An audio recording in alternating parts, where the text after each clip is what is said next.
stood between two trees. I must have been 100 feet, but had no fear of it all. I think. Hello, everyone, and thank you for tuning in for our 10th episode of Obsessed and So Obscure, a Matt Berry music podcast. This time, we're here to discuss the album Night Terrors. I'm Tara, and we have Courtney. Hi. And Jesse. Hello. Now, being perfectly frank with you guys, we didn't feel like there was exactly a whole lot for us to say about this album, and there aren't many interviews about it either, so we thought it was kind of a good time for me to discuss my encounter with Matt Berry, which happened 2 weeks ago or more now. I'm just here we go. Kristen Schaal, she announced a couple months ago that she was gonna do a hot tub with Kristen and Kurt. They've been performing together for a very long time, but they haven't, I guess, for, 2 or 3 years? And they've never performed in Canada. I've been a really big fan of hers since Flight of the Conchords. I told my husband, I was like, we have to go to Toronto to go see her. And we live like a little bit outside of Ottawa.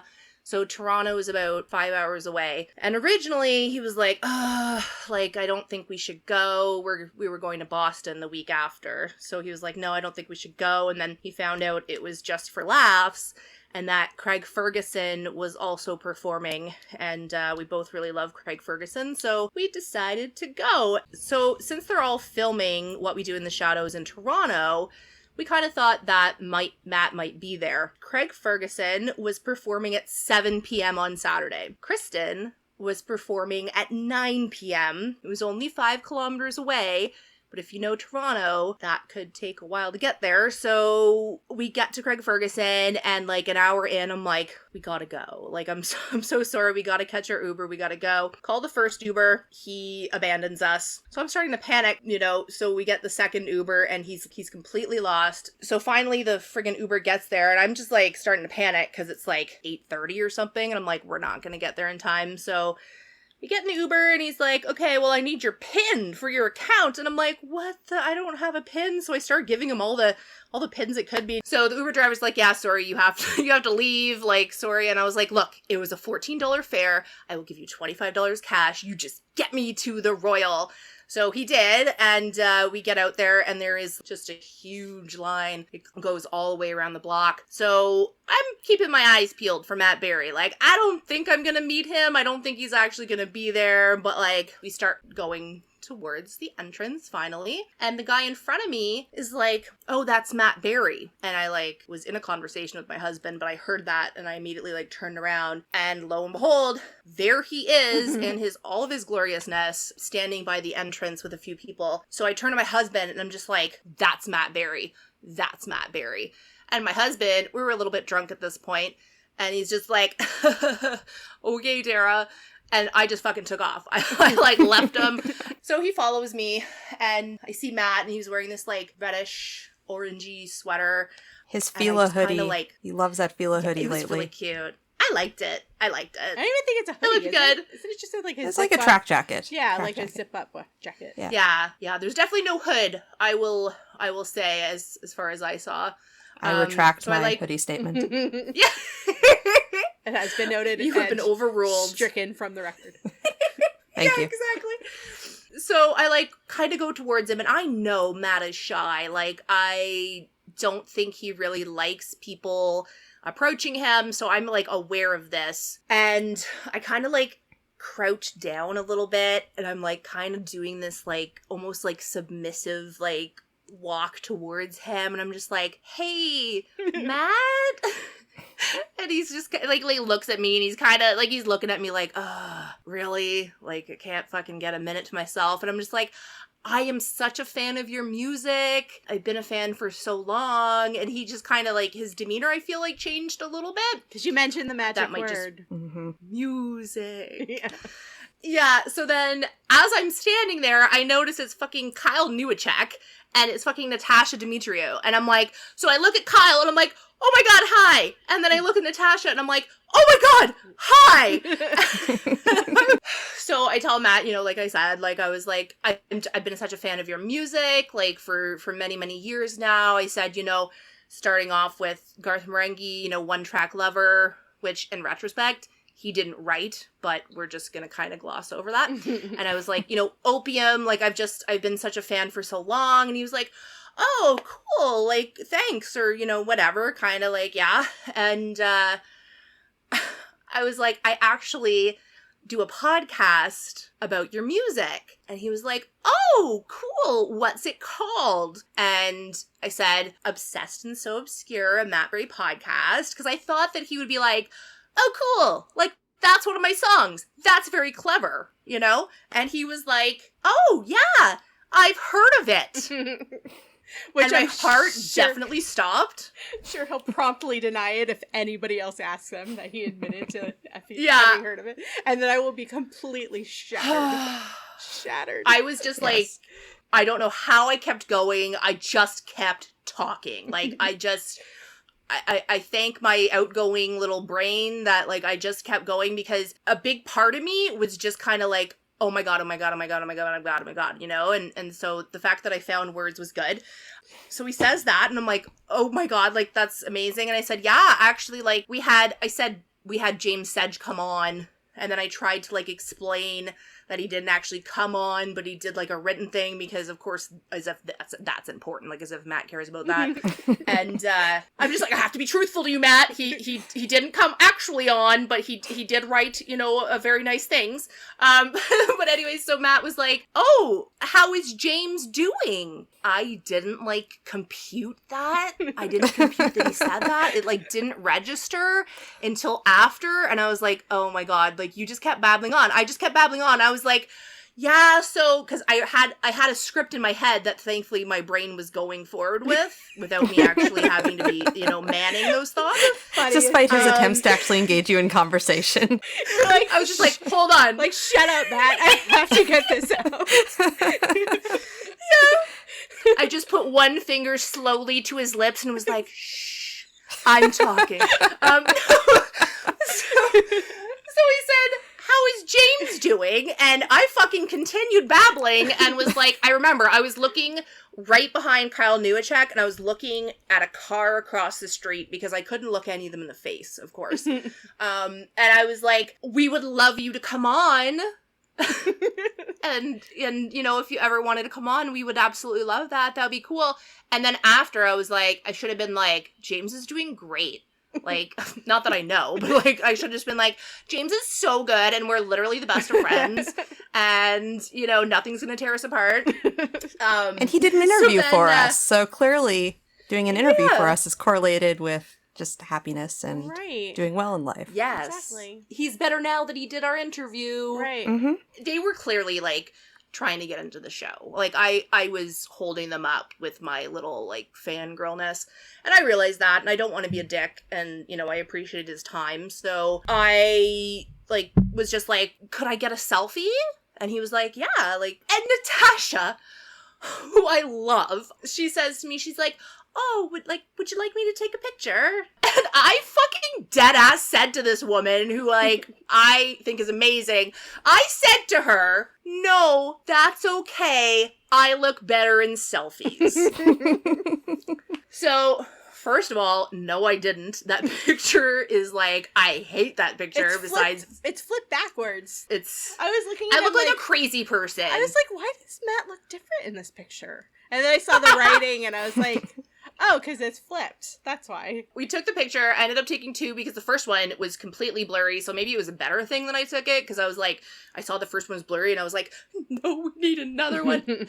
So we took the picture, and I think he said thanks. I don't even know. He was very sweet. They went in. My husband is just, like, staring at me. He's just, like, because my husband loves Matt Berry, too. Like, we've been fans for a very friggin' long time. So he was in shock. So I book it inside, and my husband, I look back at him, and he can't figure out the app on his phone. And I'm just like, peace. Like, I'm with Matt Berry now. I have to go. So I go inside, and I realize that I can't actually leave my husband and fuck off. So I stand there and I wait for him, and I message the girls. And what did I say? I should have, like, fucking looked at what I said. I was just like, I met him or something. I've read it many times. You said, I met Matt. And then he's heard of us. Yeah. and I proceeded to have a meltdown. Like, I think I just responded, OMG, OMG, OMG, OMG. You did. And then I sent the pictures. And then I sent the picture, eh? Yeah. And then poor Courtney was working. Right. She was, like, literally at work. And she's like, I remember you saying that you're, like, not responding right away was the hardest thing I think I've ever done. I'm like, Courtney, code red. She meant that. I didn't even see it right away. I was working at a film festival, so I was like seating like 5 theaters concurrently, and like my attention was all over the place, and I felt all this vibrating in my back pocket. So of course I pull out my phone, I see this, my heart jumps out of my chest, and then I have to put it back and proceed on like my world didn't just turn around. Because also I want to preface by saying we were fairly confident that he had heard of the podcast because we know people that either know him or know people who know him, like, you know, a friend of a friend kind of thing, who have told people that know him directly. So it's like we were like 99% sure that he had heard of us. But just to know for sure that he had heard of us was like 100% from the horse's mouth he had heard of us was just completely different. And that he seemed cool with it. Like, really cool with it. He was. I'm gonna go on record and say he seemed pretty chill about it.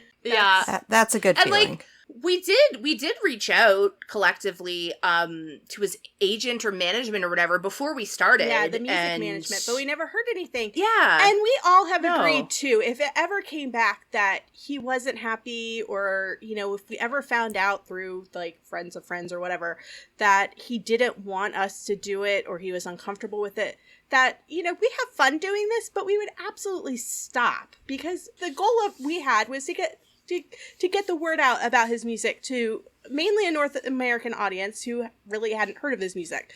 So, but just to find out that he aware of it. Yeah, aware of it and cool with it. I think that's the part where I was like major freak out. Yeah, and like, thank God my booze-addled brain had the like coherence to be like, hey, I'm in a podcast, blah, blah, blah. Because, like, it was all a blur. Like, it was just... I guess I'll finish my little story. So, we went in. My husband finally joined me. And we went in, and Matt's sitting in the second row. And I'm like, well, I'm gonna, like, try to sit next to him. Like, how would you not? So we ended up sitting right behind him. And it was Kyle, a lady, Matt, and then Yana, and then Natasha. And then, at one point, fucking Harvey comes up and is like, hey, everybody. And I'm like, oh my God, like, that's fucking Harvey. And I was like, hey. And then I found out later, he was with 2 guys that I didn't recognize. I found out later is fucking Trixie Mattel and Katya from RuPaul's Drag Race, who I, like, know very well, but, like, somehow I didn't clock them in the, like, dark theater.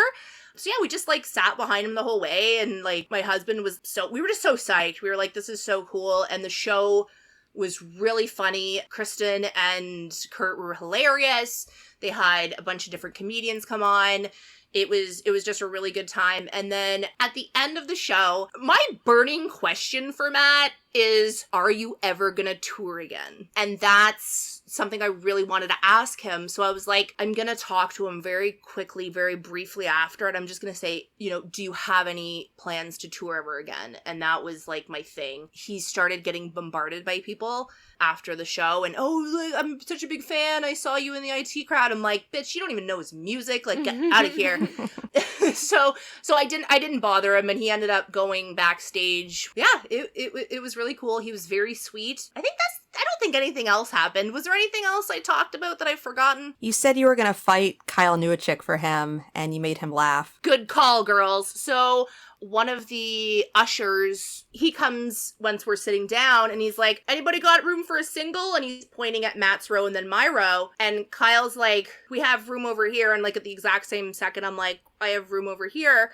And so the guy starts to go over there, and I'm like, I'll fight you for him. And Matt and Kyle both gave kind of a little, that was it. It was just like a little, like, oh, I think it's really weird. It's kind of funny. That there weren't assigned seats. That it was just general admission. Neither at the Craig Ferguson either.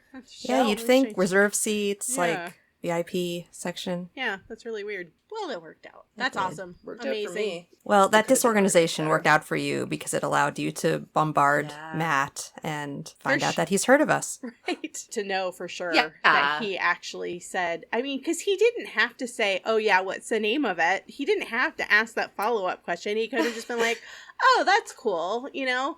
But he actually Yeah, did, like, who and then cares? he admitted to hearing of it, and I was just like, that's just, like, so nice, you know? He was probably like, are there two groups of crazy Right. people who are doing podcasts about me? Because I know about one. Are there two?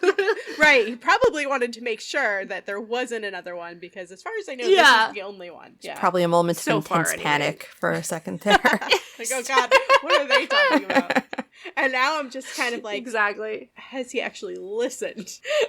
That's the If, other thing. there, I if don't you knew there was know. a podcast about you, would you not listen to that podcast? I 100% would. I couldn't I don't stop know if myself. he cares enough. Yeah, like I don't know. No, I think He's admitted I to don't reading know. his own interviews. He has admitted that Oh, he yeah? reads his own press and reads his own reviews. Which is we awesome. are If you're watching or if you're listening to this one, Matt, I really appreciate it. You were very cool and it meant a lot to me. And thank That's you for all- admitting that's all I that you've have to heard of say, I us. guess. And if anybody else asks Yeah. you, please don't say you haven't, because I would definitely cry heavy tears. You're like, Tara was lying. No, I absolutely don't think that you're lying. But, sometimes he does that. No. Like, we know that he's heard Oh, of yeah. certain things. He's like, oh, I don't know. I've never heard of it. Yeah. I don't know. don't know what you're talking about. Cool guy Matt doesn't admit to things like that. doesn't watch TV It's a and hasn't heard of our compliment, though. podcast. No, exactly. Anyways, maybe one day he'll come on because I definitely asked him twice. open As the I keep door. telling myself, he didn't say no. He didn't say no. Yeah. Exactly. So, Yeah. Was there any more that you wanted to say, or should we? I think that was it. I think it was a very brief interaction, but I'm sure I've talked about it for 20 minutes. So It's really amazing. It's just, first of all, what are the odds? I mean, we knew that there was some chance of him being there because they do like to go out and support each other. The cast does. yeah. But just the fact that you were running late and you still ran into him in that way, and you still were able to get out what you wanted to say, despite the fact that you didn't let him speak. That's for maybe for your second encounter, but like, Yeah. it's still really amazing. And I kind of feel like if you hadn't mentioned the podcast, Courtney and I would have gone to Canada and murdered you. We would Yeah, like for sure. we would have done a murder. So We're going to talk about these 8 songs. yeah, let's talk about Night Terrors, Nocturnal Excursions in Music. This album was released on November 17th, 2017, and it's technically a companion piece to The Small Hours. It's completely composed of remixes and outtakes and alternate versions of tracks. Not really alternate versions, but outtakes and remixes. The One alternate version. one alternate. We'll talk about that. Yeah, like a couple. Yeah. And then the original release was limited to 500 numbered copies. Some were signed. And then it has since had a mystery silent reissue like the Small Hours did. But this one was never actually reissued by Acid Jazz, was it? No, it's still not on their website. It's still not on their website. I didn't think that it was, but I was like, maybe it was, and I just don't remember. I was actually thinking about that today. Yeah, so I've been looking for this one for forever because it was the only one that I didn't have, and I couldn't find it. And then all of a sudden, it starts popping up on eBay and Discogs, and I'm like, what the hell? No, it didn't pop up on Discogs. It popped up on eBay, but not numbered. So we knew that it wasn't one of the original batch, and I bought one, and then Courtney bought one, and I don't know why they're doing it like that. It just doesn't make any sense. It's just Acid Jazz never made any mention of it. And I know with the Small Hours too, we asked, because one of our friends knows somebody at Acid Jazz, and he asked about it, and Acid Jazz said that they weren't aware of the release for the Small Hours, but then it eventually showed up on their website. They officially reissued, made it a reissue, but that was well after these other ones started creeping out, and the same exact thing happened with Night Terrors, except for they never ended up on the Acid Jazz website. Like, Acid Jazz never acknowledged What the it was hell? a reissue. So I don't understand it. I still don't get it, especially since they've officially reissued music for Insomniacs, and they're taking pre-orders Yeah. for it. So By the way, so excited for that. it's going right above my record player. I'm so psyched. Yeah, so I don't know. I can't figure it out. If anybody knows anything about that or what this was with Night Terrors in the Small Hours, Yeah. let us know, because I really am interested in knowing. Like, I know when it happened with the Small Hours at first, I thought maybe it was they were not official copies for some reason, which is a really weird thing to make an unofficial copy of, but I wouldn't think there's a huge Yeah. audience for pirated Night Terrors copies. no, yeah, exactly. No. I mean, the Small Hours and Night Terrors were very, very hard to find, but I also am going to cautiously suggest that Acid Jazz might not be the most organized outfit in the world. we're willing to help. We really are. I would love to help wherever Yeah. possible. Holler at us. So the cover photo again is by Ben Meadows. There's also there's so little to this album. It's not a bifold or anything. It's just a regular sleeve front. is Black a- vinyl, never came out in colored vinyl. Yeah, exactly. Black vinyl. The back gives zero information. It has the track listings, and then it just says it's produced by Matt Berry, and then underneath it just gives like the breakdown of the tracks and which ones were original, and if they weren't original, who wrote them. There's a little picture of the Small Hours cover on the bottom, and it says original versions of Night Terrors and Lord Above are taken from the LP Small Hours, and that's it. I mean, the back cover, there's a picture of we were just talking about this. It looks like maybe of somebody sticking their face in the water and screaming, which I don't know if it's Matt or it's like either water or it's smoke, but it's very obscure and it looks like somebody screaming. So maybe Ben Meadows can give us more information on that if he is listening. Yeah, I was going to say the rollout of this album was similarly low key. Like, we could not find any press releases, this was released around Record Store Day. I don't know that it was actually on Record Store Day, but I think it was a week or so off, so it was kind of timed to coincide with Record Store Day in the UK. But it was released without a lot of fanfare. No real press releases, no interviews or articles. And it could just be that it's because it's not a full album. It's an EP. And, you know, Yeah. it's kind of just sort of reminds me of leftovers from the Small Hours recording sessions. Stuff that just didn't make it onto the original album, but were still good. And then there's the remixes that came after. So it's just like extra material, which I will never say no to extra material because I really like extra material. And I think it's really interesting to hear covers also, which is really cool. I wonder, though, how much of it really are outtakes, because there's, 4 covers on this album? And no covers on the Small Hours itself. That album is all originals. Right, it's really confusing. So I'm wondering if these were just one-offs that he kind of recorded for fun, or recorded maybe even outside of the Small Hours sessions, just for, kind of laughs, and compiled on this album. And that's a really good reason why I would love to see an instrument list on the back of this and a musician list on the back of it, because I just kind of assumed that it's the Maypoles playing on it like they did on Small Hours, and these are like tracks that didn't make it to the album, or that they were just like jamming or whatever they were doing, and they're like, oh, this is good, we'll hold on to it. But we don't know because it doesn't say. It's just mysterious. I don't know. Especially Kind of because very considering... Matt. I don't know. By this point, Matt was really well established as a musician. Like, this wasn't, Opium, where he was an actor who was sort of sticking his foot in. Like, he had a really well-established, respected musical career by this point. He did a lot of press around the Small Hours. He did a lot of press around the albums that came after this, but this one just kind of slid under appeared. the radar. Yeah. And it was a full year or two But, after the Small Hours came out. This just kind of seems like one of those albums. He's just like, I have these remixes and covers that I don't know what to do with, so I'm just gonna quietly release this album, and who cares? Acid Jazz promoted it at the time. So, and some of them were signed, so there was some promotion from Acid Jazz, but there was no actual press. There was the Velvet Onion had something where it was coming out. They mentioned it was coming out, but they didn't know anything about it. All I've ever seen about it is just a small press release that says it's basically stuff from the Small Hours sessions. But I don't know how much of it was, because there's no information. Yeah, we would love There's more one information. track that we know was from much earlier. Yes, Get to that. we'll talk about that soon. Yeah. Should we just go into the music now? Let's Yeah. dive in. Okay, so the first song it's Night Terrors. It's the Saint Etienne remix.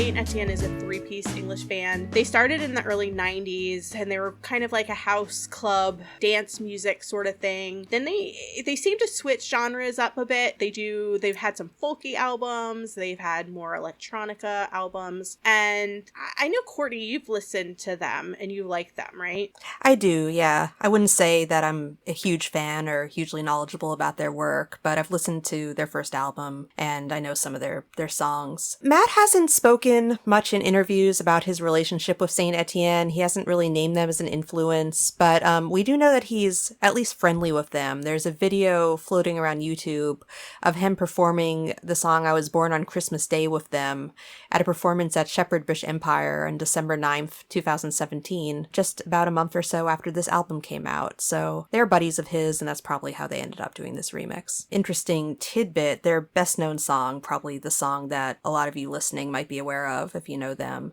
is their cover of Neil Young's Only Love Can Break Your Heart, which Matt, years later, just last year when promoting The Blue Elephant, named as the song that he most wished he had wrote. So there is definitely some common tastes, and this is a band that was best known for their work in the early to mid 90s when Matt would have been in school and then at university. So definitely someone he probably was familiar with and would have heard a lot in his teens and early 20s. Yeah, so this version it's definitely different than the original. The original it's just straight up jazz. It has a lot of that brass instrument sound to it that just gives it that authentic jazz sound. And this one is just a much smoother sounding, funky, I don't know, it's more like just a groove than the original. It removes a lot of the sound of the heavy horns and it adds in like a smoother bass line. It's definitely similar. You definitely hear that same melody, but it stands on its own really well. It's also half the length of the original, which I think is they crammed in a whole lot and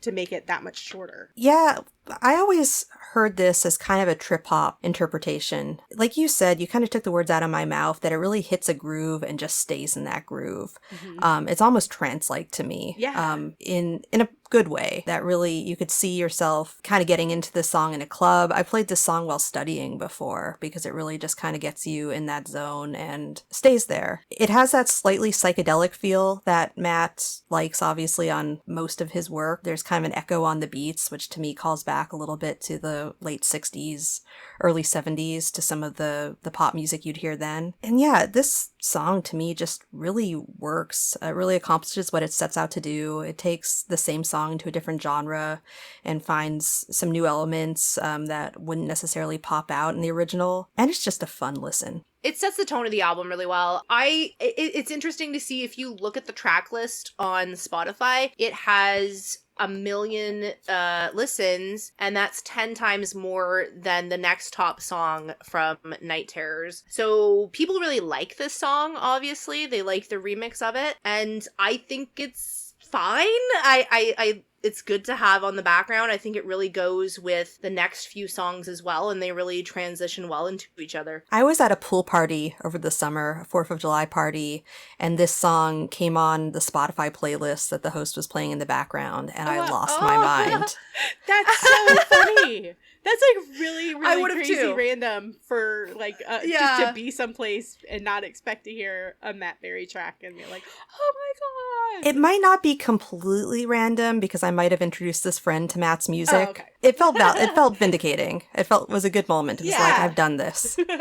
Awesome. Just looking smug at everybody, you're like, I'm responsible. This was mine. Yeah, so I give it a 3 out of 5. I gave it 5 out of 5. I think it's just really a good standalone remix. I don't like it better than the original. I don't like it less than the original. I think it's really good on its own. I wouldn't go quite that far, but I gave it 4 out of 5. It's not like an all-time classic in my mind. It is a little bit repetitive, but it's just a fun track, a fun reinterpretation, and it does what a good remix should, which is finds another side to the song. Yes, exactly. Yeah. So, Middle of the East is track number 2.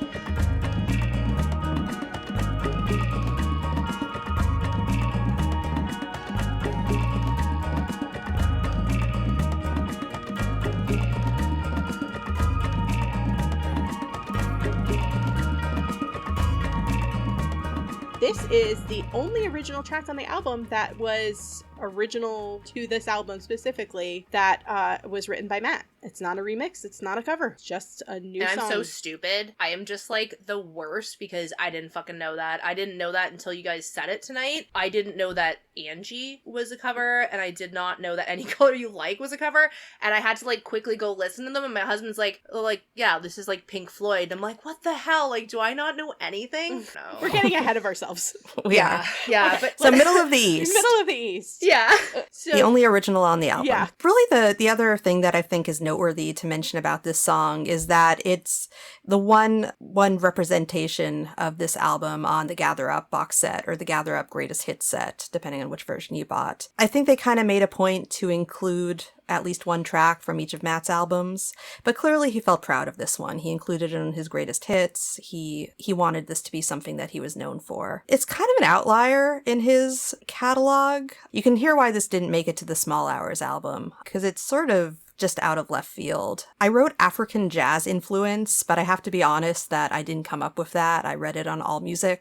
So I will give all the credit to the AllMusic writer who heard an African jazz influence in that, because I read that and was like, oh, yeah, sure. That makes me sound smart. But it kind of has like a Moroccan, sort of vaguely Middle Eastern feel. There's like this synth line on top. I think I hear maracas and bongos.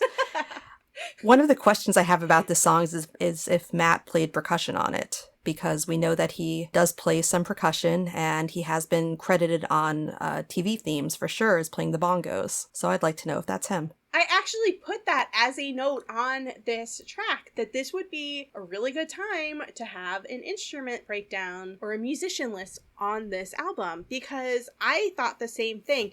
And you know, you actually kind of took the words out of my mouth about this. I mean, the organ is the main instrument. Then there is that really cool percussion line with the bongos, with the maracas. I did the exact same thing, which is so funny. I don't know if they're maracas or if it's that I don't know what it's called, but it's, you know, the thing with the handle, and it's got like the metal beads around it, and I know exactly what you're talking about. I don't know what it's called, but I don't can't either. tell if it's a maraca or if it's that, but it definitely sounds like bongos to me. And then like about 3/4 of the way through the song, there's like a little break, and it goes into like a little synthesizer solo, and then it goes back to the main melody, but then it's got heavy synthesizers on top of it.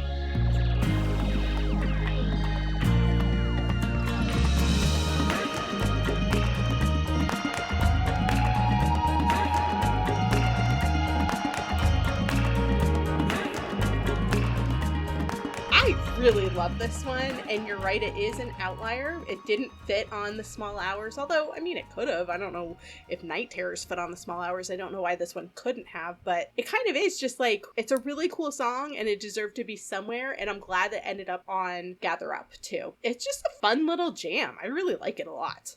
It really is a jam. Like this, I don't know how much Matt is a jam artist when he's recording. I suspect that he tends to kind of go to sessions with a very strict plan, but this does have that loose jammy feel, like it was just him and the other Maypoles kind of fucking around in the studio. If it was the Maypoles, because apparently we're not allowed to know that information. This song flows well from song number 1. It's also not distracting. It's something good to just have on in the background. That's like all I have to say about it. Like, it's just a kind of a vibe. I don't know. It is a vibe. It makes my It ears, is. when it comes on, I perk up. I really like it. Actually, with the percussion too, the other thing I was thinking is it a percussion machine or is it actual percussion? Because he's played that before too. So So you think it might be like an elaborate synth setting? I don't know. I really have no idea. It That would doesn't totally fit. sound like it, but I mean, I guess, you know, we could probably ask James Sedge that question, because he probably would know if he played on this or if Matt played it or if it was a drum machine. James, if you're Let's listening, pause it. Yeah. Yeah. feel free to sneak in our Let's DMs. hit him up. Yeah, let us know. It's like 1 o'clock in the morning in the UK, and we're like, James, we need you right now. So I gave this one 5 stars. I think it's awesome. I really love it. It's about a 3.5 from me. It's fun. It's a little different. It's nothing that tends to get stuck in my head or that I really like take a whole lot of notice of when I'm playing Gather Up. But it's fine, and I like that it exists. It totally gets stuck in my head. Oh, Stuck in yeah? my head right now. Yeah. I also gave it a 3.5. I agree completely. Okay. It feels It's all like a right. B-side. It's pretty It- good.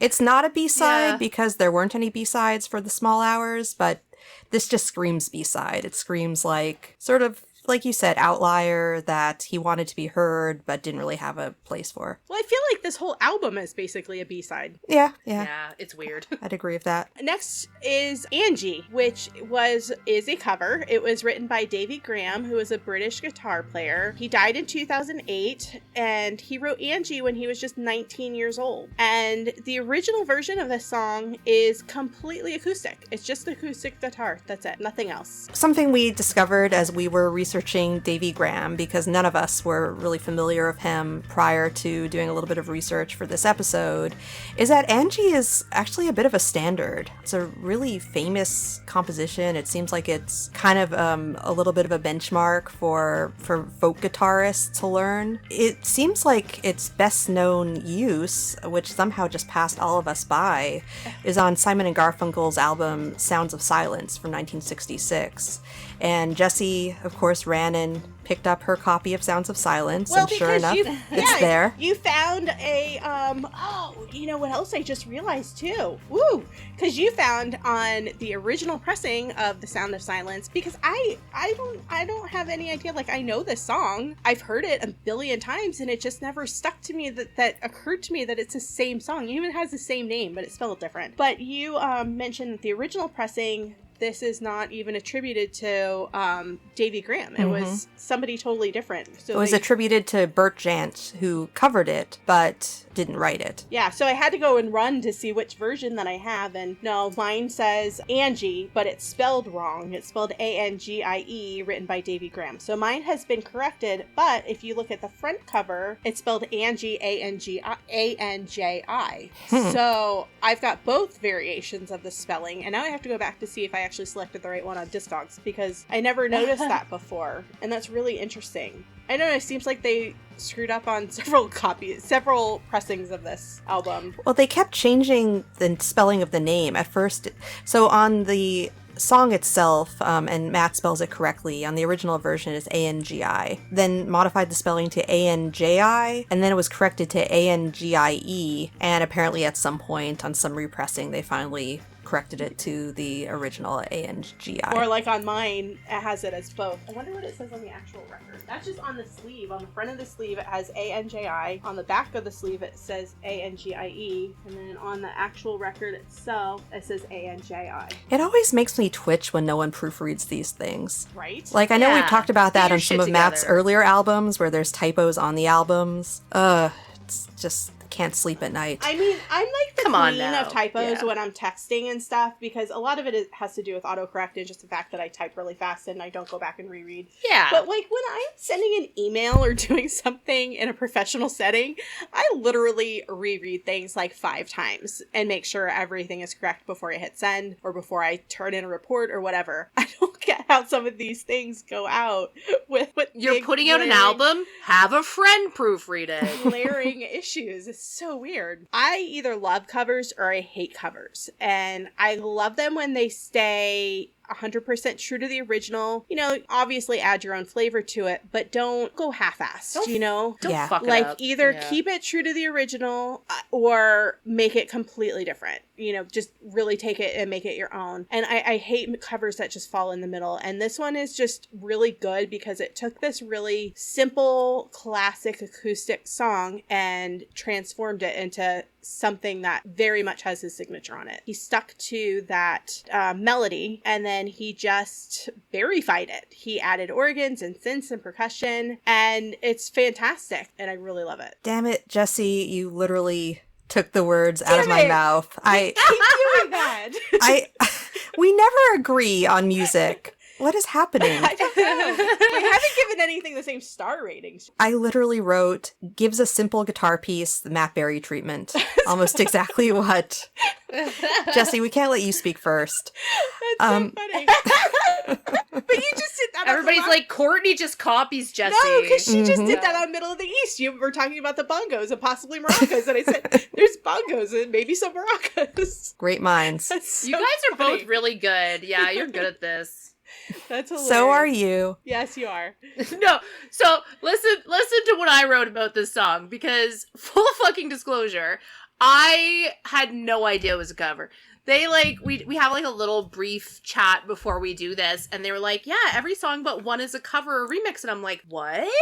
So I had to like go listen to the song, and I was like, first of all, no offense to Davy Graham, but I really prefer Matt's version. But this is what I wrote. This is what I wrote. This is all I wrote. So you can compare to like their very in-depth, professional sounding like reviews. And this is what I said. I really enjoy this song! Exclamation mark.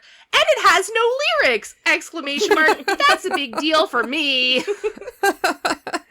I don't know if you've realized this about me yet, but I'm a really good bullshitter. I can bullshit about anything. I'm kind of like Colin Robinson when it comes to that. Or I guess Mark Proch playing Colin Robinson. I'll talk about a subject for hours and not know anything about it. I love to read music that's criticism. a skill. I have since I was a teen, so I just regurgitate bullshit that I've read. It works. Like Guys, I wrote that makes me feel a lot better. maximalist production. I don't know what the fuck that means. I coined that phrase verified. He verified it. Verified it. One of the albums coming up, I'm just gonna like beforehand just Google like album reviews of random shit and just throw stuff in that I don't know what it means, and I'll see if you guys pick it up. You will, because you'd be like all of a sudden like, Tara's using big words. That's so She funny. must have like copied this from somewhere. Just like plagiarize music reviews. Yeah. The syncopation of the polyrhythms really pops. The treble and the bass and the something, like I Right. just start throwing in words. I don't know if that means what you think that it means. No, clearly not. I don't know shit. I don't know That's shit. so funny. I really like this version though. Like it's awesome. Like I gave it a 5 out of 5. I've always really liked this song. And again, it has no lyrics. This is a big deal for me, guys. Well, it's very, very short. It's That not as 6 well, like, I minutes guess long. that's- Is it even that long? I didn't even think it was that long. I feel like it's like 5 minutes, but maybe I'm making that up. I thought it was like 3 and change. I had no idea. Okay. Oh, Yeah, I'll 2 check. minutes and We're 48 jamming. seconds. I Okay. thought it was very short. It does have a little bit I feel more like there was. epic feel. Maximalist, one might say. Maximalist. It really does. Well, I mean, I have the to Google original- that after, by the way. the original version is just acoustic, but and the Simon and Garfunkel version is also just acoustic, but the original version is like a single acoustic guitar. The Simon and Garfunkel version sounds like dueling guitars, which is cool. And then this is like completely different, and it just Is that an accordion on it? It sounds like an accordion to me. It might be. I can't often distinguish between an accordion and a synth and an organ, a regular organ. They sound similar, but it could be. I think he plays the accordion. He's credited with it on Witch Hazel. Oh yeah, that's right. My great aunt played the accordion. It's a hard instrument Huh, to learn. It is. It is for sure. I guess she was pretty good Yeah. at it. I don't remember ever seeing her play. Yeah, so Angie, I gave it 5 stars. I friggin' love it. I love it, love it, love it. Wow. Feeling very generous when Courtney. I wrote this. I gave Yeah. it 2.5. Really? Not because I even actively dislike it, but because it's just sort of there. So now that I've outed myself as having notes that I work from, I will say that I wrote in my notes, similar to a lot of songs on this EP, walks the line between groovy and boring. They have a similar tempo. They just sound like they go together. They sound like sister songs almost. They do. But I really like both of them. They flow together really well. They do, The first yeah. 3 songs I find just flow really, really well. And then you get into Lord Above, Matt Berry meets Thomas Walsh, and you're like, whoa, what the fuck? I've wasted all my time on anything that shines. Made to pay the fine. Then you.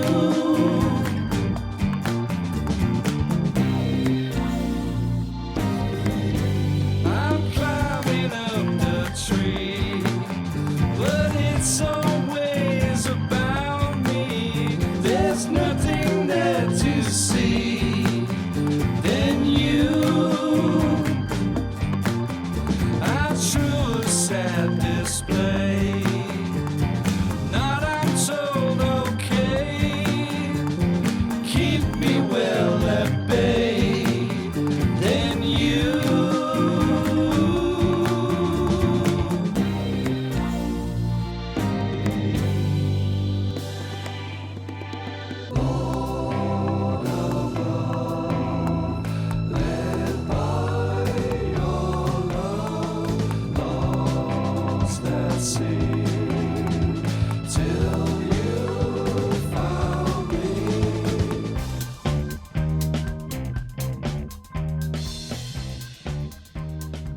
Thomas Walsh, you know, I can't say enough good things. Thomas Walsh is Pugwash. He's the lead singer and I know you love him. all of Pugwash, because Pugwash has gone through various Iterations. That was the word I was looking Yeah. for. Thank you. I'm gonna let Courtney go first on this one. Let's see what Courtney says. We'll just go back and forth. You're not going to like it. Oh, that's okay. I really want to like this song. I love Lord Above. It is one of my favorite Matt Berry songs. I gave it a 5 out of 5 on our Small Hours episode. I love Thomas Walsh. I love Pugwash. I am a big fan of his music, and I'm really glad that I've discovered it through Matt fandom. And this song just completely falls flat for me. It just does nothing for me. It feels like it tries for R&B and kind of lands on yacht rock, not in a good way, not in a fun way, in sort of a sleepy way. Thomas sounds sleepy. It loses all the energy and the exuberance that make the original so great. And, to me, the original, it just sounds like new love. Like that, when I think of songs that just capture the feeling of newly being in love, that is one of the songs I think of. And the emotion on this cover or this variation, I guess, is just lost. Yeah. I don't think you're wrong at all. I think what you said is spot on. But the original version is very, very upbeat. It's very poppy. And the remix or not the remix, the cover, it's a lot more subdued and it's kind of heavier. Like they took it turned away from that upbeat poppiness and made it a much darker song. And I think that Thomas Walsh and Matt really harmonize very well on the chorus. Chorus is a little different. It's kind of a little in the background. I don't know. It definitely is not something that I'm used to hearing, that or anybody is used to hearing from Matt. But I think they do harmonize well. And one of the reasons why I think that this works as a cover is like what I said before. This doesn't necessarily stay true to the cover. It does enough to make it different that it's not just like a bland cover. It changed the tempo. It changed the feel of the song. And I really like it. And my mood always determines which one I like better, because Lord Above is not one of my favorite songs on the Small Hours. I like it, but I don't love it. And it depends on my mood whether I like that one more or I like this one more. I go back and forth because I really like both of them and they do sound different. It just depends on my mood. And I get that yacht rock thing too. I love yacht rock. So I don't know what the fuck you guys are talking about. What is yacht rock? Like yacht, like the boat? It's like it's like Hall & Oates. Like it's like soft rock kind of from like the 70s and real early 80s. Like Christopher Cross and music that sounds like it should be listened to by guys on a yacht wearing like little captain hats. It's like, and they have the little sweaters crossed in front of their like neck. Exactly. Officially one of my favorite genres of music because I'm a huge dork. Oh yeah. Yeah. Like I can't get enough of it. I like have that. There's an actual yacht rock station on Sirius XM, and I can't get it in my car anymore, and it makes me so mad. Like they changed the numbers. Teach me so many and things. My numbers only go up so high in the car because my car is like 10 years old, so I can't get it now, and I'm like. So I have to I just keep it on the classic vinyl channel, which is, a little bit edgier than yacht rock. I'll do it. Okay, so you guys want to know what I said about this? I want to hear what you go ahead. Wikipedia say that over again. About yacht rock. Yeah, exactly. Sorry, Tara. I was going to say, per Wikipedia, factors relevant to yacht rock include high production value, use of elite Los Angeles-based studio musicians and producers, jazz and R&B influences, the use of electric piano, complex and wry lyrics about heartbroken, foolish men, particularly involving the word fool, and what a fool and an believes. upbeat rhythm called the doobie bounce. Yeah. Doobie Brothers are big on yacht rock. And very unpopular opinion, I have a 50-50 split with the Doobie Brothers. I really, really, really like the Doobie Brothers, but I really, really, really dislike Michael McDonald. So, like, pre-McDonald, all in on the Doobie Brothers. Post-McDonald, which is, like, McDonald era, is full on yacht rock, and I don't know what it is. I know that's a very unpopular opinion, but I do not like the Doobie Brothers with Michael McDonald. I've said it. You've probably made 2 people mad out there who are listening. I don't know. I know it's someone out there is shaking their fist in the air. Hopefully nobody that knows Michael McDonald personally. It's nothing against you, which is weird because of the whole my yacht rock fascination, but whatever. Okay. So I did not realize yacht rock was a thing for you. It is a thing for me. even heard of it, and you guys are like, yeah, yacht rock, you dummy. Go on, Tara. Okay. Please continue. Okay. So this is my 2 sentences. My 2-sentence, I wouldn't even call it a review. It's a comment. So, sometimes remixes are better than the original. Yeah. Yeah, that's not happening here. That's literally all I had to say about it. That's it. Nope, that's it. I'm not even going to say anything else. That's all. That's all I have to say. That's all I have to say. So what doesn't work for you about this song? Just like the whole thing. Just it's unpleasant. It's unpleasant to listen to. Like, there are some parts, like, again, I've been listening to this album a lot over the past week or two, and sometimes I'm like, oh, like this little part here is okay, and then like something kicks in and I'm just like, why did they do this? Why did they even remix it? It definitely didn't need a remix. I don't know. I don't dig it, and I kind of felt bad saying anything about it because, like, I know Jesse, like, really loves Thomas Walsh, and I'm not against Thomas Walsh, okay? This isn't typical of his music. And, I mean, I guess you could kind of say the same thing as, why does anybody do a cover of anything? And I guess it's just to add your own flair to it. I kind of think that this was a collaboration between the two of them. I sort of think that it was something that they both decided they wanted to take it in a different direction and work on it together. And I think that's the reason why it says Matt Berry meets Thomas Walsh, too. Like, this is the first time let's be weird. Together. Yeah, I think it's cool. It's just sort of like experimental and different. And I mean, results may vary, obviously, but I respect that. And that's the thing too, is like, I respect doing something different. I may not like it. I like the idea of trying to tap into the tenderness of the song and make it a little more intimate and a little more kind of a ballad, and yeah, the execution just falls flat. What stars did you give it? I'd like to know. Today I gave it 4.5.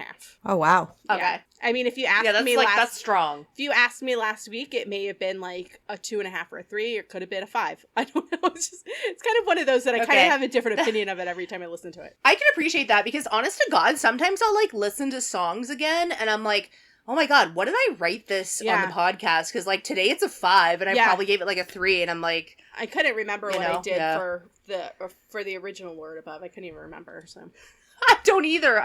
But I'm like, I love that song. Now that I'm listening to the remix, I'm like, the original's so amazing.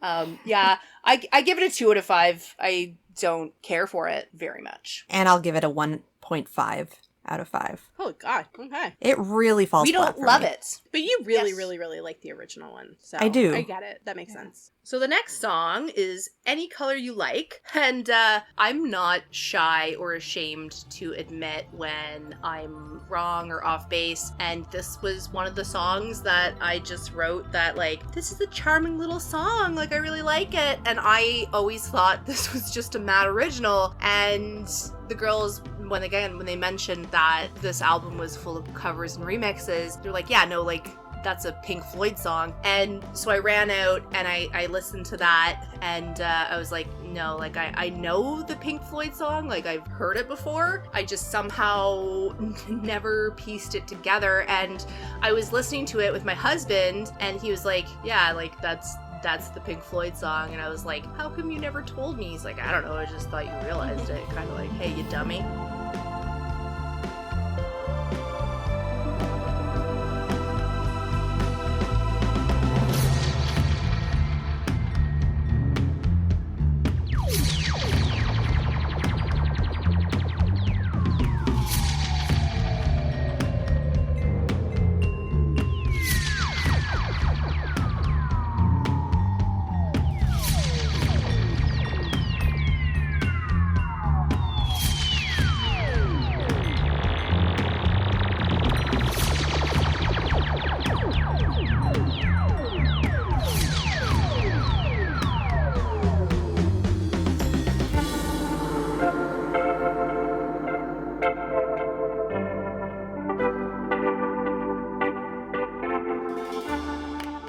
Charming little song. And then, of course, at 1 minute 40, there's one of Matt's patented UFO battles. with the pew pew pew laser beams. And I don't know, I just thought it was very fun and funky, and then having listened again to the original, it's a really fun take on it. I really like it. It is indeed Pink Floyd. It is from Dark Side of the Moon. The original version is just, it's like electronic and synths and drums at the start, and then it goes into like a guitar solo halfway in. Mhm. Matt's version is way different. It starts with heavy chanting and loud chimes, which I don't really hear a whole lot of similarities between this version and the original version. Halfway through Matt's version, it goes into really heavy synths, like Tara was just talking about with the pew pew pew pew, where the guitar was in the original. That's where his goes into synths. And then I don't know.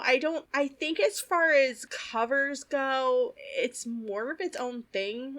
I just, listening to them side by side, I don't even hear the similarities that way. Like listening to one and then listening to the other, I just kind of feel like Thank you. Yes. it doesn't have a melody, and I just think both versions are ultimately just kind of forgettable. I would concur with that. The original works in the context of The Dark Side of the Moon. Yeah. I mean, Yeah. the whole Yeah. album is very atmospheric, and it very much fits in with that kind of unfolding feel. There's my fancy music criticism word. Feel. I've listened to this song probably at least 10 to 12 times over the past couple of weeks in preparation for this episode. I couldn't tell you anything about it. I couldn't hum it. It's complete sonic wallpaper. It just fades in the background. And I don't even hate it for that. It's like Tara said, it's pretty, it's perfectly pleasant, but it's pretty forgettable. Yes, that's exactly what I said. I said overall it's a bit forgettable, as is the original. It is probably worth noting that this is, as far as we're aware, because we really don't know much about these songs, but as far as we're aware, this is the one song that did not germinate from the Small Hours sessions. This is a track that actually goes back to a promotional Pink Floyd cover album back in 2011, Mojo Magazine. I'm not sure if Mojo Magazine is still a going concern, but they were back in 2011, and they released a tribute album called Return to the Dark Side of the Moon, different artists covering different tracks, and this was Matt's contribution. This would have been right around the time of the Witch Hazel release. So clearly something that he liked and was proud of. He repurposed it here, but it is an older track for him. It's so funny too, because I didn't know that until like an hour ago. And Courtney's like, it's on Return to the Dark Side of the Moon. And I was like, wait, really? I'm like, it is? I'm like, how? How is that a thing? Because there's like, I didn't realize there's so many different albums that are tribute albums called Return to the Dark Side of the Moon. And this is just happened to be one of them that came out. And I just think that's really, really cool. But I was like, wait, what? She's like, yeah, it's on Discogs. I'm like, but it's not on Spotify. I don't get it. So, some Mojo Magazine exclusive. Yeah, it went on far too long with us just getting increasingly frustrated at each other. Because I'm like, no, it's a tribute album. He's on it. I see this. She's like, he's definitely not. They would have had a fist fight. Thankfully, we're very far apart. Neither one of us knew that there were like way more than one. I'm not a huge like Pink Floyd connoisseur, so I know I've heard of Return to the Dark Side of the Moon, and I know that Matt is not on it. So. Well, I guess every tribute to Pink Floyd is called Return to the Dark Side of the Moon. They could come up with new names. I mean, You would really. think so. light side of the moon. That actually, what you found about that really actually solved a mystery for me. Like, why this song of all Pink Floyd? Why this? Probably because someone told him to. I don't know. Anyways, mystery solved. Anyways, my husband thought I was an idiot. He's like, you didn't hear the similarities between these songs? And I was mean, like, are you kidding me? could No, he? I did not. Could he Yeah. hear the similarities? He did, yeah. So I played them both, and okay, actually, let's be completely honest. I played the Pink Floyd version, and he's like, wow, this is a really good cover. It sounds exactly like the original. And I was like, oh no, honey, like, this is the original. And then I played Matt's version, and he's like, yeah, but like, you could totally tell that this is the same song. I listened to his version, and I listened to the original, and then I listened to his version again, and I'm like, I still don't hear it. I don't hear anything the same. There's kind of the same melody line. That's the only thing I could pinpoint. Maybe that's it, because I can't pick up a melody line in it. There was only like really a couple parts that I was like, oh, okay, that could be it. It sounded like a different song to me, honestly. Yeah, me too. And for that reason, I gave it 3 stars. It's not one that I would skip, that's for sure, but it's just not one that stands out to me at all. I'm with you on that. I'd give it 2 stars just because it is ultimately so bland to me. It feels like less than the sum of its parts. Like, it's got those kind of cool female vocals and the synth UFO battle, and if you pick it apart, it's interesting, but it just doesn't cohese. So yeah, 2 stars. I actually, again, I rated this before I even knew it was like a Pink Floyd cover. I gave it 4.5 out of 5. I've always really enjoyed the song. Good. Well, Glad someone does. yeah. Speaking of divisive covers, Oh, Jesus. it's time to talk about Mr. Green Jeans.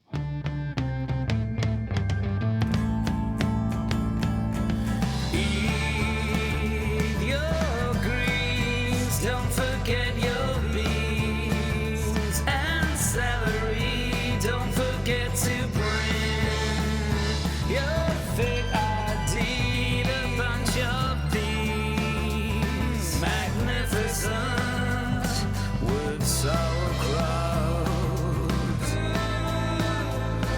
Wood sauerkraut. Eat a grape, a fig, a crumpet too. This song grew on me a lot over the course of listening to this album, prepping for this episode. I'd heard it before, obviously. I'd never really been a fan. I thought it was sort of an embarrassment that he even tackled this song and recorded it the way he did. And fast forward, like I said, at least 10 to 12 listens, probably more, over the past few weeks, and Stockholm Syndrome has set in. And I think it's kind of cool. I like that you went there. The Frank Zappa version you weren't a fan of, or Matt's version you weren't a fan I of? hadn't heard the Frank Zappa version. Like, I'd never really thought to listen to the original Oh, okay, until we were doing research for this episode. I still like Zappa's version more, but I appreciate how different this version is. That's really true for every cover on this album, and the remixes too. Like, they don't all work for me, but you can't fault them for not being very different interpretations. Yes, he stuck to the brief of it, a good cover. He Whether understood the assignment. Yes, he understood the assignment. Whether I like it or not, I can't fault him for it not being a valid cover. This was another one of the songs that, again, I should probably lie and pretend that I know a lot more about music than I do, but I didn't realize this was a cover until a couple weeks ago when we were talking about it, and you guys were like, yeah, no, this is a Frank Zappa song, and I was like, whoa, that makes a lot of sense, because I was just, when I heard this song, I was like, this is zany, even, like, for Matt. Like, the lyrics are just so, like, whoa. Like, it didn't make sense to me as being from Matt, and I was just, I liked the song, but it didn't make any sense. I think that it's better than the original, and I've listened to the original quite a lot after hearing this. I love the wacky lyrics. Again, I know he didn't come up with them, but I really liked it. And then, of course, I was Googling it, and Mr. Green Jeans, spelled like jeans, like the actual pants, was a character from Captain Kangaroo. I Really? don't know if anybody... Yeah, he was. Yeah. But this isn't jeans like the Jeans, it's Genes. But it's a Which it's I probably a assume- reference. I have no idea. Yeah. I assume because Captain Kangaroo was in the 60s, early 70s, was it not? Yeah, there's like the early 60s to the mid to late 70s. I remember watching it when I Okay. was a kid, but I probably watched reruns of it. Because I know my mom watched it when she was Yeah. a kid, and my mom was like born in the 50s, so. So you want to know how I know about Captain Kangaroo? Because it's from that song where he's like, what's the song? Sitting around. Flowers on the Wall? Oh my. Uh-huh. Yeah, Flowers on the Yeah. Wall. That's like one of my favorite songs. And he talked about Captain Kangaroo, so I ended up researching it a while back, like years and years ago. And my mom was like, yeah, Captain Kangaroo. And I was like, I don't know who that is, but I know because of the Statler Brothers. Who is it? I don't Statler know, Brothers, but- yeah. Yeah. I like that Yeah, song because but it was on the Pulp Fiction soundtrack. Mm-hmm. Oh, it's the best Like, song. I listen one to of that my song. My favorite husband and I soundtracks jam ever. to that a lot. Yeah, so I don't know. The original version of this is really kind of slow and ominous sounding, and Matt's version is real upbeat and much happier sounding. But in general, it's just super nonsensical, and I usually just skip it because I really, really dislike it. Oh, But I do agree that I think Matt's version is much better than the original, but I still don't like it. Am I insane for thinking that Matt's version sounds kind of sexy? Like, he sounds sexy singing about food. Not like, oh, he's hot and I think he's sexy. Like, he sounds like he is trying to seduce you by talking about sauerkraut. No, he's using song his "come is- fuck me" lyrics and sound. Yeah. About Yeah. sauerkraut. And Come hither voice. Eating your greens makes no freaking Eat your sense. greens, and your baby. shoes and your socks and the box And the that truck they came in that and the brought truck them that in. brought them. Yeah. What? At least he I doesn't sing love Garbage the Truck lyrics. like Frat Zappa does in the original. I don't even think I got that. I don't far in the remember original. that. No, I don't remember I don't that. remember that either. I don't No, know. but I thought the lyrics were like amazing in that like I really like just like nonsensical bullshit. So I'm really into it when I was first hearing it. And then when I found out it was a Frank Zappa song, I was like, oh, that makes sense. But like I kind of wanted Matt to come up with something like absolutely insane like that. I'm really glad that he didn't. Really glad that this was not coming out of his head. But And I'm glad he didn't, and I kind of love that he went there. Because I can explain. Because he, I'm sure intentionally, does not integrate a lot of humor into his music, right? He Right. seems very conscious of that division and what he's better known for in the public eye, and very intentionally makes sure that his music is not that, which I totally get and I totally respect.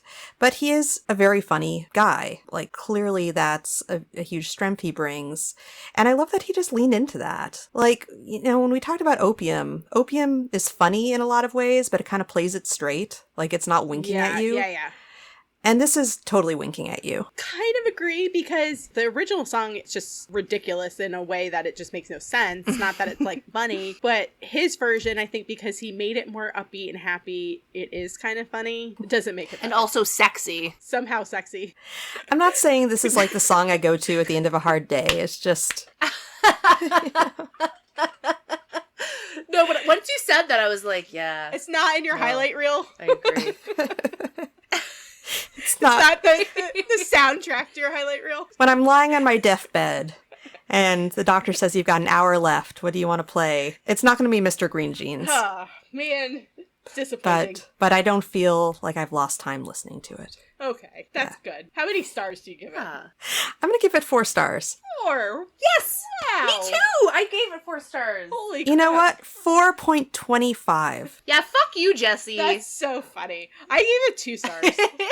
Although I think I gave it 2 stars just because I think Matt's version is better than the original, and good for him. And this is why we're a good team, because it's always like one or two of us like really like something and somebody else is like, this is garbage. Generally Garbage. do not agree on anything. If you average our ratings together, they No. always come out And to you 3 know, stars. It's so funny too, because even songs Yeah. that where Courtney and I will have like the same comments about it, and I'll give it like a 5 and she'll be like, it's like a 3, even though we had the exact same comments about it. I think that's so funny. And what's bizarre about that is we like a lot of the same music. No. Like, beyond just Matt, we Yeah. talk about music and we like a lot of the same stuff. I know. And yet... We don't agree.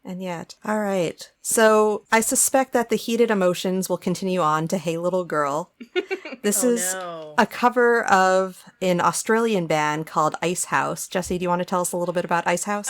Sure. Ice House is an Australian band, as you mentioned. They were formed in 1977. They are mostly new wave and synth pop, and this particular song was written by Iva Davies. When everything goes wrong, sometimes it makes no sense.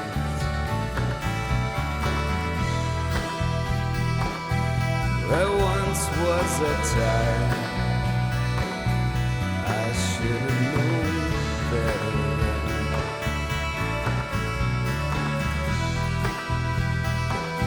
And although you may find it won't come your way again,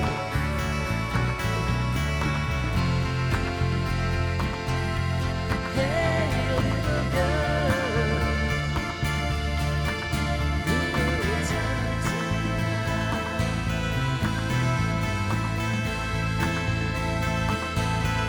Hey little girl, where will you go? Who will you run to now?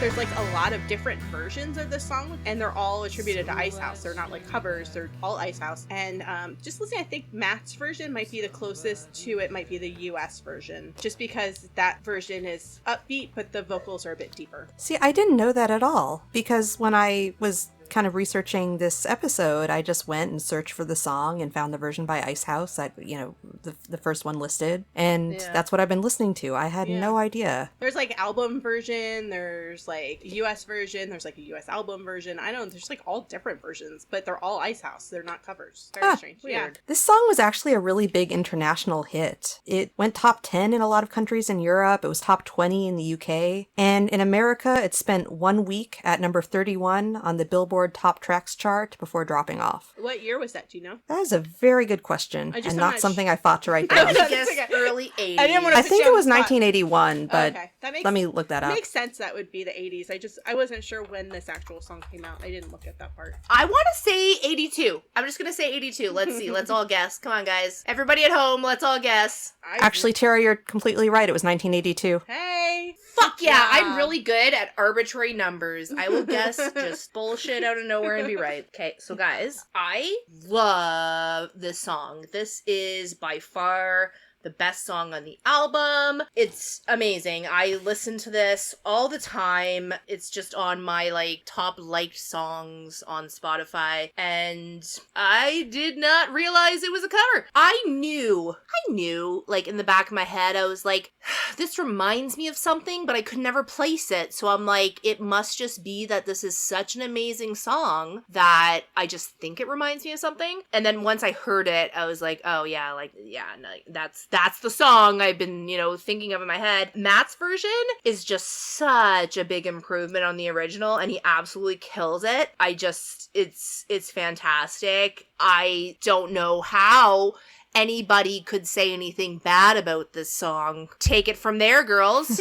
I don't know. I think Matt's version is much more slowed down than the original. The vocals are very deep in places and echoey. Some spots it's like distorted sounding. I think the chorus is kind of cool. It sounds like the vocals are kind of in the background a little bit. I don't really love this song at all. I think Matt does a good cover of it because I think he's changed it enough to make it his own, and I think he does do a good job covering it. I think just overall, I'm just not a huge fan of the song. Gasp. Tara's clutching her pearls. I am. I think I don't fall break my somewhere.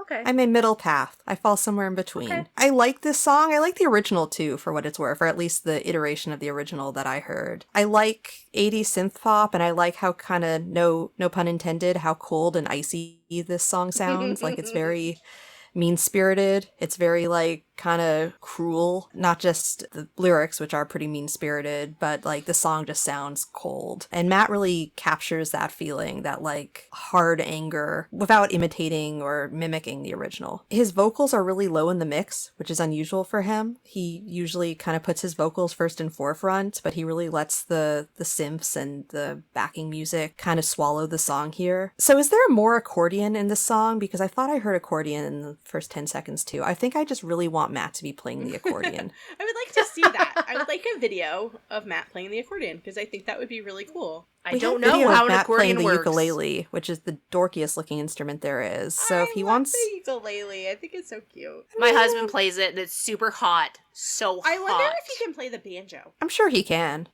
Is there no banjo in Kill the Wolf? I guess there's not. I don't know. I don't remember. I mean, I think if you can play guitar and you can play ukulele, you can probably play kind of banjo. different though. There's different. Well, I mean, there's different types of banjos, but that would be an interesting instrument. I think. And again, banjo's these are the interesting. hard-hitting questions that Matt would get if he came on here. right?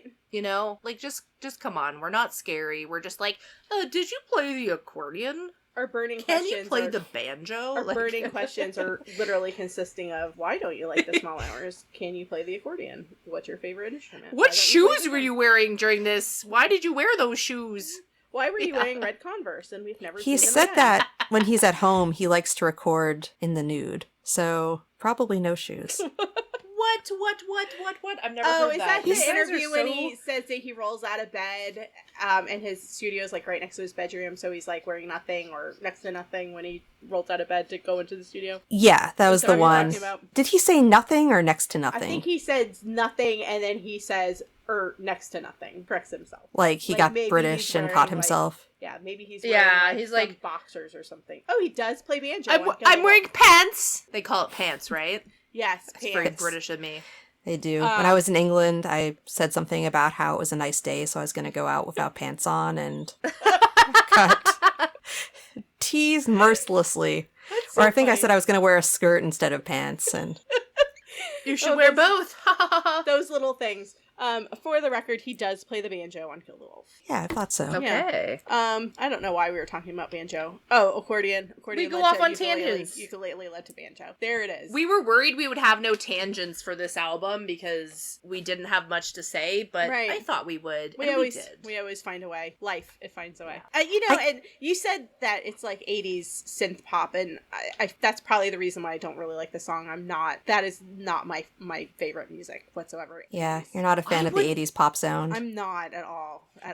But like, I don't know how to describe it. I wouldn't describe it as 80s in any way. I just think it's just this like perfect little sweet song.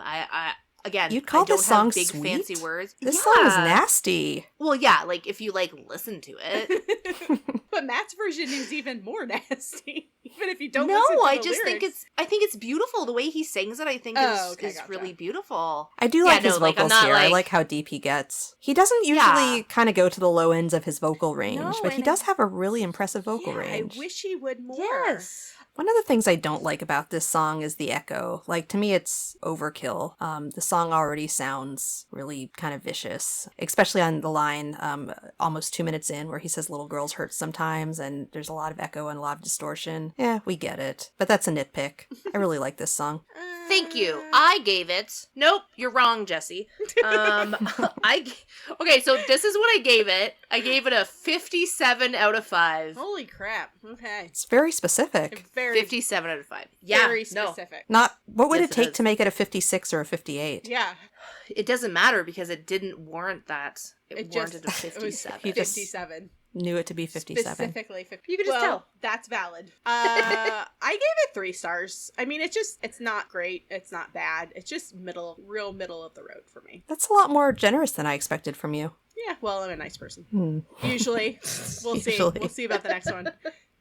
I'll give it a 4 out of 5. It's not like an all-time favorite, but it is a cool little oddity in his discography. Okay, so moving on to Night Terrors, the Clark remix.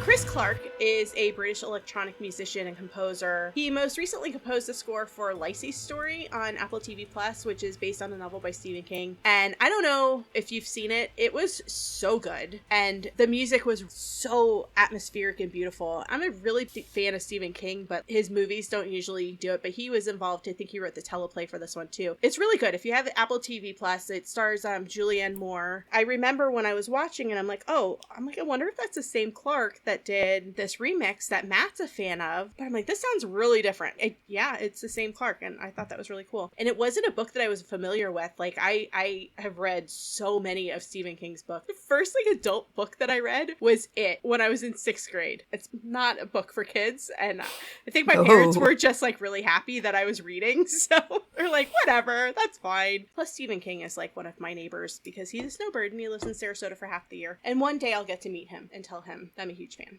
Everybody has met him except for me. That's how I feel about Matt. Yeah, right? Yeah. Matt, too.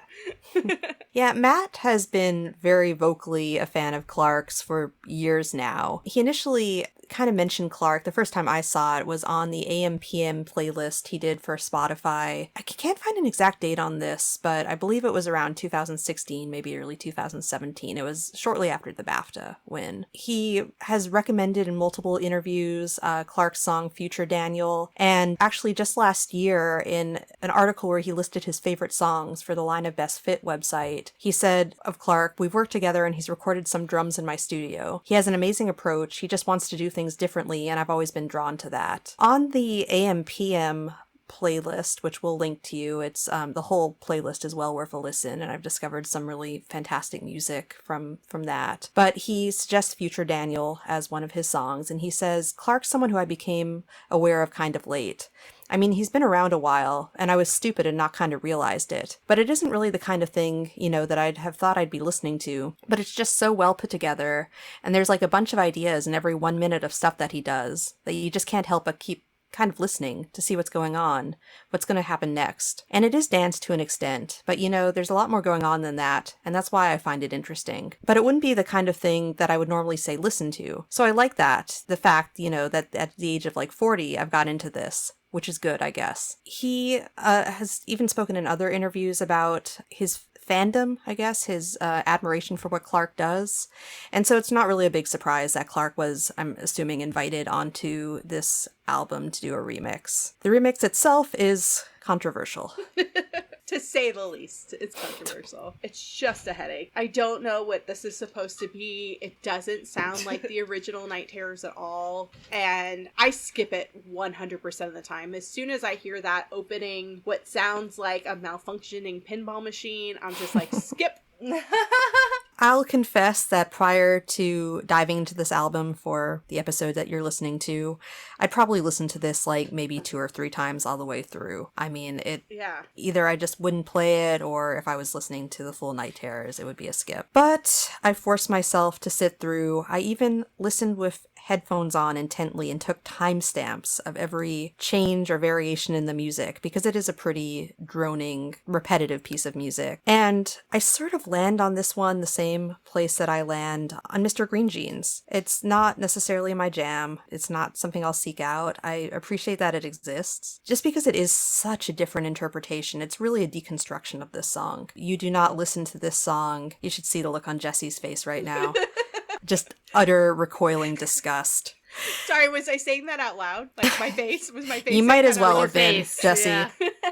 No, it's so different than the original, and it's so broken down to its elements, and I don't know, the just kind of straight up, like, music nerd in me thinks that's kind of cool, even if this isn't really something that I would actively choose to listen to in really any other context. I don't. Yeah. I just don't get it. I feel almost offended that it exists in a way. Yeah. I mean, I guess in the most literal sense of the word, it could be night terrors, actual night terrors. It sounds like nightmares, and apparently Matt is into that kind of music, being that he likes cluster, but I think that's what this reminds me of more than what it reminds me of as the original track. The only recognizable element that I could really even identify at all was around 15 seconds you hear the drums, which are pretty recognizable, and then for the rest of the song, there's little bits and pieces that fade in and out, but it's all very brief. Is it worse than the Saint Etienne remix? Yes. Yes, it is. It's chaotic and disruptive and makes me edgy. Yes. Would you call this electronica? To quote Father Ted, down with this sort of thing. It's like this Clark fellow was given a track and was told, do whatever you can to make this pretty good track absolutely terrible and unlistenable. I know that Matt is very into Clark, but I just don't get it. I don't understand why this was put on an album for people to listen to. It's like the musical equivalent of one of those paintings that just consists of a white canvas. Like, do you enjoy it? Like the Not Guggenheim. really. Yeah. Do you get what it's doing? Yeah, sure, on an intellectual level. I went to the Guggenheim Museum in New York when I was a teenager. And I mean, if you like architecture, that building is freaking amazing. But we went, and I don't remember what the exhibit was exactly at the time. It was some sort of modern art installation. And I had a really hard time recognizing what exactly was part of the exhibit and what was just there as part of the building. I think one of the exhibits was like a hanger. I'm like, just a hanger. It's just nothing else. I'm like, what the hell is this? A clothes hanger or Yeah, like a an clothes airplane hanger? No, a clothes hanger. It was just a clothes hanger hanging on the wall. There was nothing else to it at all. And I'm like, is this part of the installation, or is this like art? I didn't get it. Now that you mentioned the modern art thing, it's really what led me right back to that moment. Is this is something I could definitely have imagined hearing walking through the Guggenheim looking at that. Make you feel weird. It does. It makes me feel not good. I just wish it hadn't. Anyways, I wish it hadn't. yeah, it shouldn't exist. It shouldn't exist. It shouldn't be on the album. I can appreciate art. That doesn't mean I like it. That doesn't mean it's good. That does not mean it should exist. But, you know, somebody thought that it was worth doing, and we all have to listen to it now. And I'm not saying that he's not talented, because clearly he is. Like, he knows how to do music. I did listen to some of his other stuff, like the Future Daniel that Matt talks about, and I listened to some other stuff, but it's just not my thing, and I try to appreciate all music, even if I don't particularly like it.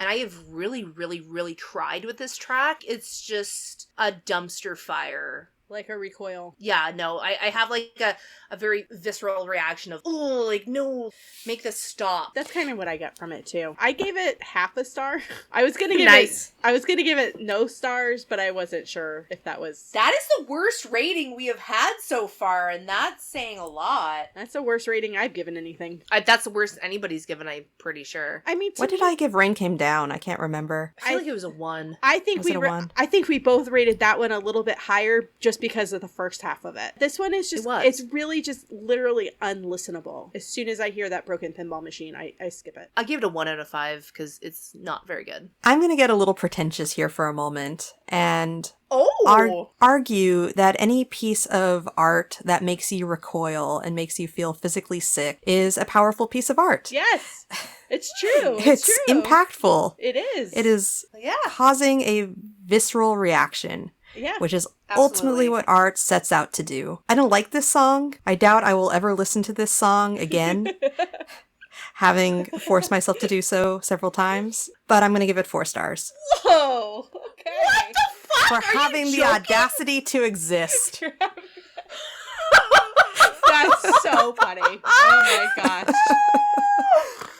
I thought you were going to give it a 2, and I was like, applaud. Like, I get what you're saying, but that is insanity, what you just said That right is there. so funny. Okay. All right. Because you gave, like, Woman a, like, 2.5 or 3 out of 5, and you gave this Garbage Fire Totally a different 4. song. This one has the audacity to exist. That one, she just wants to go away. Completely. That's a very interesting review, though. Like, if you were to write a review and you're like, I hate it, it's terrible, but I love that it has the audacity to exist. 4 out of 5. I don't like it, but I can respect it. There you go. It's not the direction I thought you were headed in. I would love to hear from anybody who, like, genuinely enjoys that song, so please let us know, because, like, Courtney's just giving it, I'm gonna call it, like, a pity. A pity 4. 4 out of 5. Yeah. I don't That's not pity from this her song. I heart. fear this song. Oh, okay. That's fair. It's a respectful 4. You know who does like this remix? Matt Berry. If Matt Berry wants to come on our podcast and talk about why he likes this remix. Does he, though? Does he like it? Or was he obligated to put it on the record? I think he likes it. I'm gonna tell you, I think he likes it. I think he's happy with it. And he probably, honestly, would like that most people don't like it. He's probably like, that's what I was going for. I don't know. I don't know either. I guess that could Come be set us straight. that could be one of our burning questions. Really? Do you really like this one, or are you just being polite? Oh yeah, what's our burning question for this I one? don't think we came up with one for this album. I don't I think mean, we did. my burning question would be, who plays what? Was this really from the Yeah. Small Hours? What's the deal with the silent reissue? I mean, I have a lot of questions Yeah. about this Yeah, album, not just like one specific burning one. This album's a big question mark. It really is. So everyone, thanks for listening in. Again, we want to hear what you guys have to say and what your thoughts are on the album. We are going to be taking a little bit of a hiatus and coming back for a very special and exciting Christmas episode in December. So wait for that, listen in, and again, you can find us Obsessed Obscure on, oh my god, let's go through it all. We're on Twitter, we're on Facebook, we're on TikTok, and we're on Instagram. Did I miss one? Nope. And we have a Discord. Our Discord is actually very exciting. Come over to the Discord. Thank you, everyone. And again, we really appreciate everybody listening. We just hit 1,000 listens the other day, and it's meant a whole lot to us. Thank you so much. I think my heart now beats for